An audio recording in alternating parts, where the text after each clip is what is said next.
નમસ્કાર, હું છું પ્રિયા અને તમે જોઈ રહ્યા છો જનતા કી જાણકારી ન્યૂઝ। નજર કરીએ આજના સમાચાર ઉપર। ચાળા ગામે ઘર વખરી અને પશુ સહાયનો રીસર્વે કરવા તાલુકા વિકાસ અધિકારીને ગ્રામજનોએ કરી રજૂઆત। ગુરુવારના 4 વાગે સુઈગામ તાલુકાના ચાળા ગામના મોટી સંખ્યામાં ગ્રામજનો તાલુકા વિકાસ અધિકારીની કચેરી ખાતે દોડી આવ્યા હતા અને ચાળા ગામે ઘર વખરી અને પશુ સહાયનું રીસર્વે કરવા માટે લેખિતમાં રજૂઆત કરી હતી અને જણાવ્યું હતું કે ચાળા ગામમાં અતિવૃષ્ટિમાં ભારે પૂર આવવાથી ગામમાં ઘર વખરીનું ફરીથી સર્વે કરવા નમ્ર અરજ કરી હતી તેમજ ઘર વખરીમાં લાભાર્થી 106 જણને ફક્ત 2500 રૂપિયા પ્રમાણે મળેલ છે અને સુઈગામ તાલુકાના બીજા ગામોમાં 5000 રૂપિયા પ્રમાણે મળેલ છે તો ચાળા ગામે ઘર વખરીમાં અન્યાય થયેલ છે। ગ્રામ લોકોને વિનંતી છે કે અમારા ચાળા ગામનું ઘર વખરીનું ફરીથી સર્વે કરવામાં આવે તેવી વિનંતી કરી હતી તેમજ વધુમાં જણાવ્યું હતું કે મૃત પામેલ પશુ સહાયમાં ફક્ત 2 લાભાર્થીઓને જ લાભ મળેલ છે। અમારા ગામમાં અંદાજિત 50 પશુઓ મરણ પામેલ છે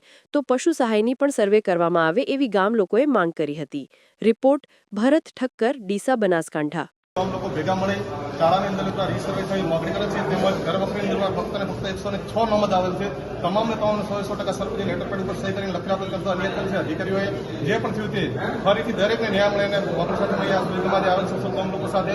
ઘરની અંદર પણ એવો દિવસ 50 થી વધારે મરજે છતાં અમુક કારણોસર કદાચ પીએમ કે બીજું કદાચ નહીં થયું પોલિસી સ્થિતિના કારણે ફરીથી રીસર્વે કરવામાં આવે તેમજ મકાનનો પણ પ્રશ્ન પડી ગયો આ ના તે દરેક વસ્તુનો અમારા ગામ લોકોની મોકલી ફરીથી રીસર્વે કરવામાં આવે એ રીતે ખેતર વિભાગ હોય તો પણ બંધવાળા તૂટી ગયા છે ઘણી બધી જગ્યાએ અંદર ખાડે પડી ગયા છે તો દરેક ખેડૂતને સાથે અન્યાય ના થાય અને પૂરેપૂરો ન્યાય મળે તે સાથે શાળા બહોળી સંખ્યામાં ગામ લોકો બધા રહેશે। જય હિન્દ।